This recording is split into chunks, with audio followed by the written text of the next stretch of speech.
I'm Brook Berry. I'm the Library Director of the Wethersfield Library. And I'm Gretchen Kelly, and I'm the Corresponding Secretary of the Friends of the Wethersfield Library. And we're sitting in the lower level of the Wethersfield Library today in our children's department, and it has been completely devastated by a water main break in the past month, where we had a couple of inches of water, and we know it's terrible for children and their families that we don't have this space accessible at this time. The Friends, I'll let you speak about the Friends and the loss. Well, it's been a big loss for us. Besides all of the public spaces that you see, the Friends of the Library have 3 good-sized spaces behind the scenes where we sort and box up books for the book sale, and that has been a total loss for us. So there will be no book sale this fall, and depending on when we can accept donations, there may or may not be one in the spring. And we'll talk a little more later about the financial impact of that. And we've also lost 3 of our meeting room spaces, and so we had a lot of in-person programming we had scheduled and that we're not able to have at this time, as well as groups like a Girl Scout or Boy Scout troop or the Friends or even the library board can't even hold meetings within this facility at this time. So that is a loss for the community and for the programs that we deliver.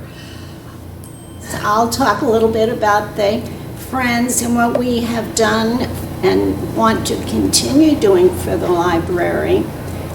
We support the summer reading program to a cost of about $10,000, which I have to say just floored me. That's a big commitment, and we want to keep that going. As a former teacher, I know that reading over the summer is very important to maintain skills. We also support the purchase of museum passes, and that can run $4,000 or $5,000. And hopefully people out there are stopping in and visiting many of the lovely museums we have here in Connecticut. And with the passes, you can go a couple of times a year and not just once every now and then. So we need, at a book sale, we normally raise about $7,000 or $8,000. Well, we did not have a book sale this fall. Chances are we will not be having one in the spring because we have nowhere to gather and collect books right now. And we want to be able to meet the commitment we've had in the past to supporting these big programs. So you don't really want to gather the books somewhere else in another area, in another building? Most of our volunteers are retired people. The boxes of books are very heavy, and to start moving them, it's hard enough moving them from one room to another or bringing them downstairs, but to go any distance just wouldn't be feasible right now. Mm-hmm. Okay. And we're looking to have the public come in on Thursday, November 10th in the evening for a opportunity to provide feedback. And if you can't make it Thursday evening, on Saturday morning, November 12th at 9:30 in the morning, we're looking to invite families or parents and even kids to come in. We can give you a sneak peek down here, but it's also an opportunity where you can meet with our interior designer to have an opportunity to share how you would reimagine a children's library and what that space could be. It's an insurance claim, so we can't go to the moon, but your dreams can go to the moon, and we can, we want to hear everyone's feedback. It's a much quicker process than you would normally have, than we're used to, because it is an insurance claim, and we want to get all of the rooms back online as soon as possible. But we would really, really appreciate the public's feedback of what they are looking for in a children's space. I think previously, was well-designed space, and we utilized every nook and cranny, but this is an opportunity, since everything's torn up, to how can we do it better? And so we would really, really appreciate whoever can come and participate. It will be held in the town hall chambers on those 2 dates. Again, November 10th on Thursday evening at 6 p.m. and then on Saturday at 9:30 in the morning on November 12th. November 12th. That would be really, really great. One issue that we are a little concerned about as they're in the process of ordering flooring is we are going to run into supply chain issues, and so, which is, going on worldwide. So we're in that process. We got to get the flooring in, and once we get that in, I think we can move quickly to get us back online. Currently, we do not have a time frame, but we're hoping no more than 3 to 6 months, and I'm hoping after the new year, but I really can't promise that. I just don't know. And we will also look into the possibility is if, say, only the community room is finished, are we permitted to allow people to come and use the community room as we continue with children's? Or if children's is finished and the community room isn't, and so that's kind of where we're just not sure. So. So you don't know yet whether you want to have the community room done first, or? And J.P. McGuire, our restoration specialists that are working with the insurance company, Kerma, are the ones who are kind of doing that. And I'm not sure the extent of all of the work that needs to be done and completed. But we need the flooring in first. Yeah, agreed. Brooke, do you mind backing up a little bit and telling us what happened here in the library? The water main broke, or go ahead, you describe it. So I received a phone call on the way to work one morning and was told everything was going to be okay, that the fire department was at the building, and I said, we had a fire? Or I asked, we had a fire, and they said, no, we're pumping out your lower level. And I was like, okay. And it's a water main break. It's a pipe from the mid-50s, and it went. And so immediately we had on site the restoration specialists to come and help. And there's certain shots that perhaps you'll see later in this where you can see where they pulled up the drywall, but it did at least a couple of inches throughout the lower level, and we've lost what I believe is at least 1/3 of the entire library space that we can't utilize at this time. And so that's, and I know that they had to shut off the water to the entire library and town hall complex for a few days. So there was no water at all in the building. And we're fortunate that it was a line that brought water into the building and wasn't, say, raw sewage that was leaving the building. So that's a silver lining, I suppose, in all of this. And so they've now since put in a pipe that is not in the ground, but runs up from outside the building by the community room. It runs into the building and then up through the ceiling and back to wherever it needs to go in the boiler room. Okay.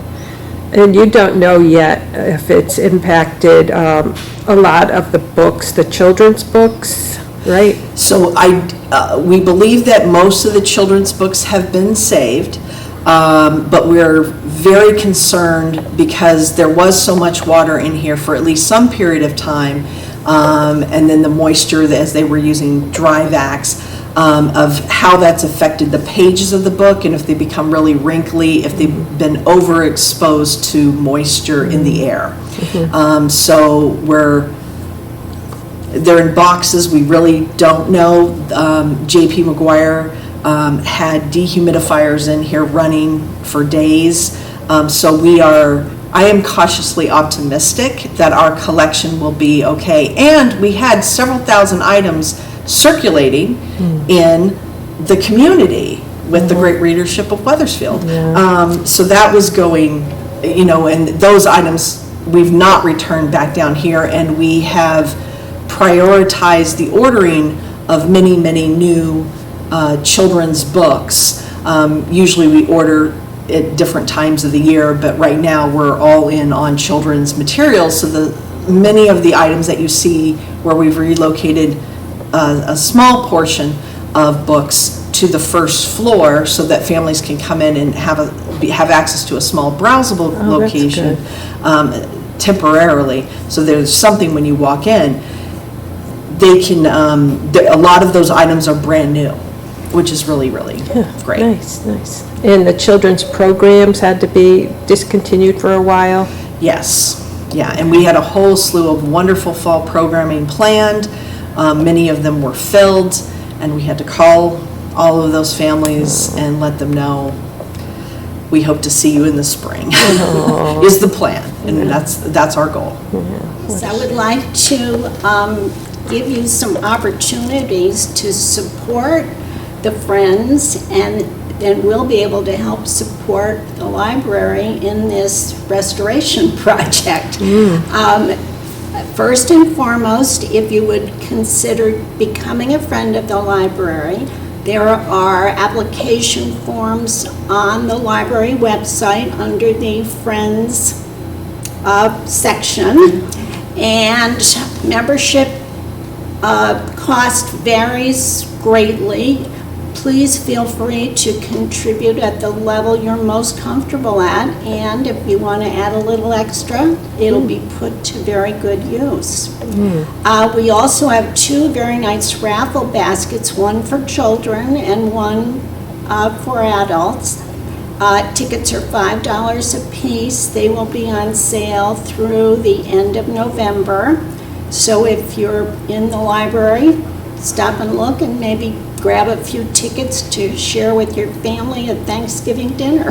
Oh, great idea. And thirdly, many of you have been wonderful contributors of books you no longer use at your home.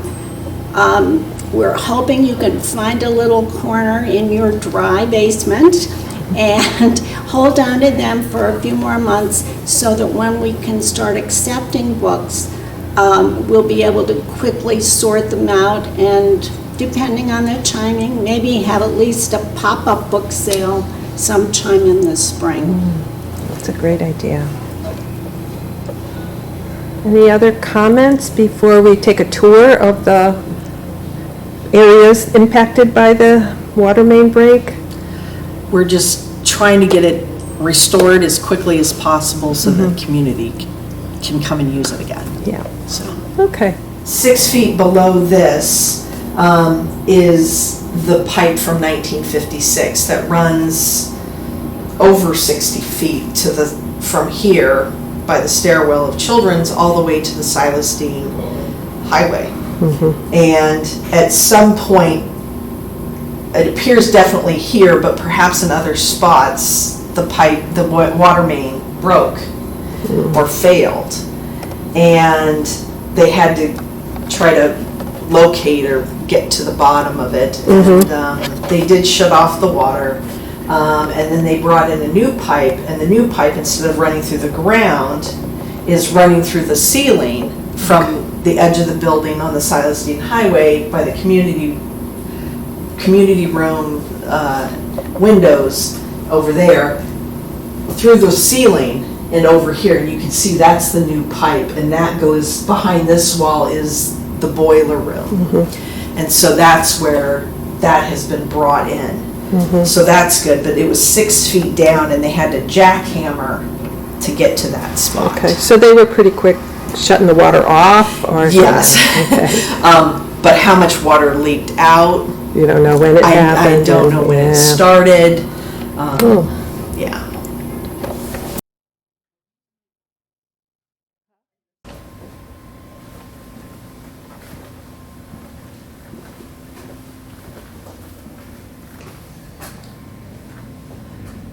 And this was another friend's room that Yes. was impacted. I know I've been to book sales and it's usually filled with books.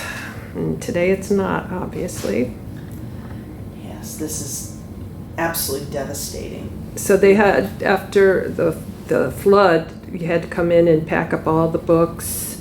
You got rid of some and, They tried to save as many as they could, but we don't know what those numbers are, and they're stacked up, stored away. yeah. So we're hopeful, but for the friends, it was pretty much a total loss. I know, especially after the pandemic, everybody was reading, or during the pandemic, everybody was reading, and then you were getting an influx of books, right? Correct. I know. And during the pandemic, we lost, I believe, probably at least 3, possibly 4 book sales. Ooh. And so if it's $7,000 of book sale, it's $28,000 lost. We did have one this past spring that was very successful. A lot of people turned out. We were just thrilled to death. And we have one in the fall, and now we are not having one in the fall. And so it's that, and we're hopeful that we can have a book sale this spring, in April sometime. So we're being optimistic that this work can get done. People can start bringing in their donations, book donations, and that we can have a really successful book sale in the spring. But again, we don't know the time frame. Okay, so we'll be back and do another update for everybody and let everybody know when they can start bringing their books in again, right? Yeah. Hopefully soon. Hopefully soon, fingers crossed.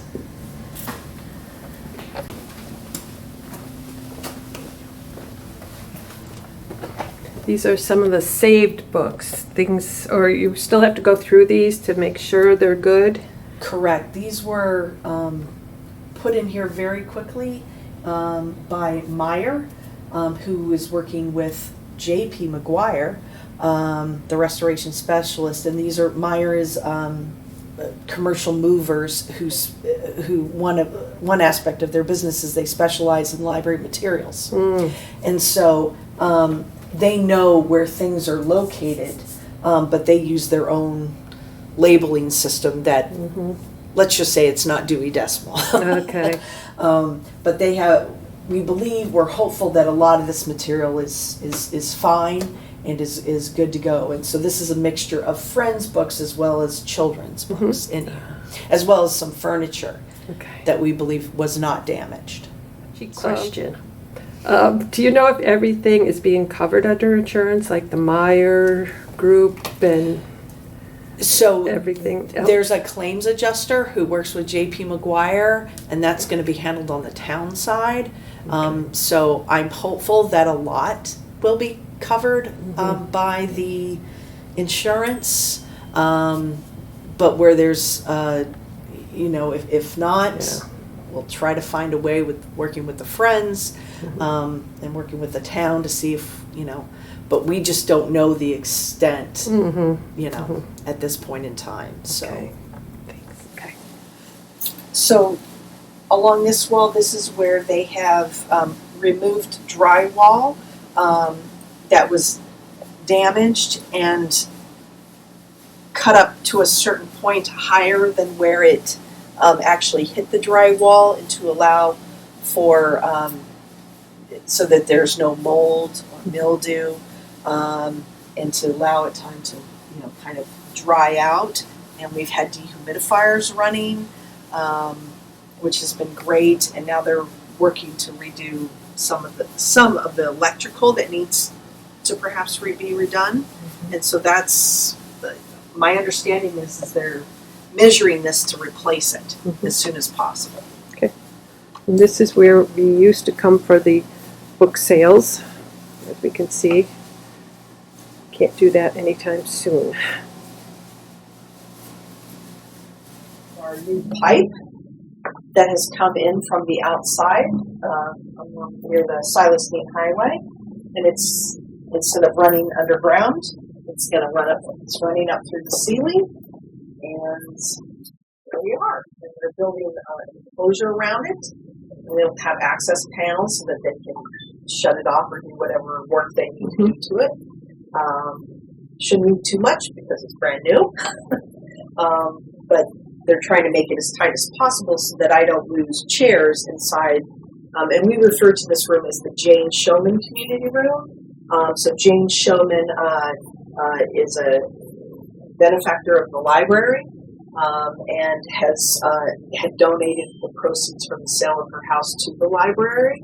And so the community room a few years ago, the library board voted to name the community room the Jane Showman Community Room. And so we're quite proud of that and thrilled that we have that wonderful donation.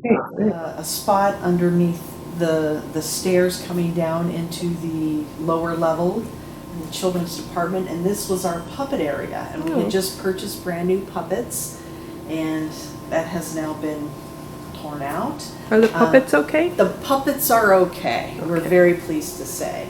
And then we had our play area was damaged. And this is perhaps one of the spaces that we're looking to reimagine moving forward. Do we keep it as a play area? Do we move books here and move the play area somewhere else? It's a lot of... So people can come in again on November 10th in the evening or November 12th in the morning and provide feedback, because we would really, really appreciate their thoughts and how they utilize the space, what they liked, what they didn't like. It would be very, very useful to us. And so...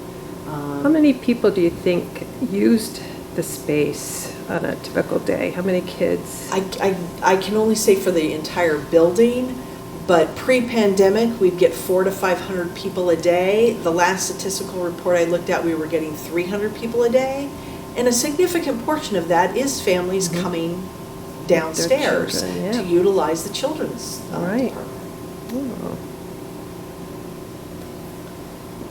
See work being done. We've relocated as much as we could, either from the lower level that was not damaged, or brand new material, or items that were already checked out, and we've relocated it into these 3 bookcases for families to come and just browse. So it's a browsable collection. You cannot see it in the catalog, so it's hidden from public view in the catalog, because you look it up and we don't know if it's here or not. That's great, though. Yeah, but we've been able to provide raffle baskets. There's 2 of them. One is geared towards children, the other is geared towards adults, and they're $5 a piece. The drawing is Friday, December 2nd, so please come in and buy for the Friends. It's one of the great ways to support the Friends. It was very successful last year. We're hoping for even more success this year. And again, the tickets are $5. Great. Look like some really nice things in these baskets. Oh wow, look at this.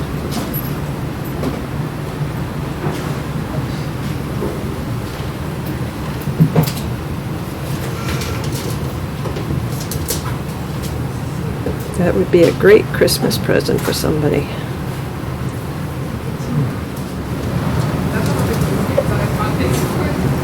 So buy your raffle tickets now.